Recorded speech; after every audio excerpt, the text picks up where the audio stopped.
Today's Status Conference was a 2-hour session laden with fiery exchanges between the prosecution and Attorney General Githu Muigai. Your Honours will recall that at this time the prosecution contends that there had been a 2-month gap since anything at all had been received from the Kenyan government.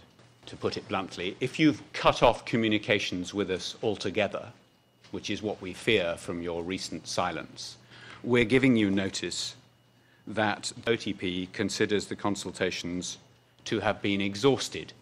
Unless the prosecution, Madam President, takes itself more seriously on this matter, we are put in a most embarrassing and difficult and impossible situation, because we are being asked use the entire machinery of state to find out something that the law has created a procedure for. The Status Conference was essentially set up to help the judges determine whether the prosecution was making any headway with its request for Uhuru Kenyatta's personal records. In terms of really moving forward this process, it would appear that we are at a deadlock.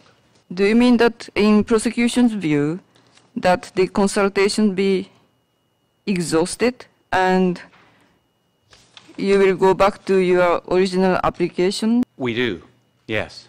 If the court is satisfied that our arguments are right, it should make a finding of non-compliance on the part of the government of Kenya. It is not for one lawyer to determine whether there has been cooperation. It is for the court.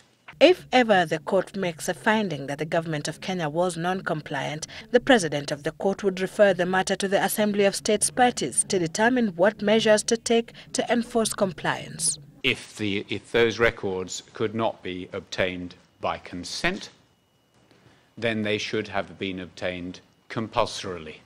Question, though, is what is in those personal records that the prosecution wants so much?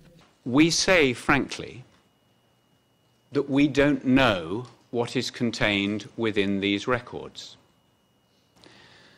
There is a body of evidence, some 9 separate witnesses, who would be prepared to come forward and say that they were told by people who approached them to organize violence that the person who was financing or ultimately coordinating that violence was Mr. Kenyatta,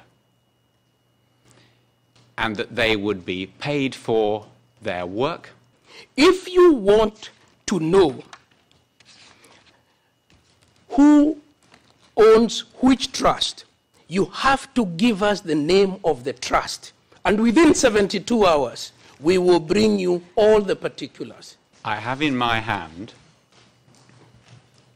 a blank Kenya Revenue Authority tax return.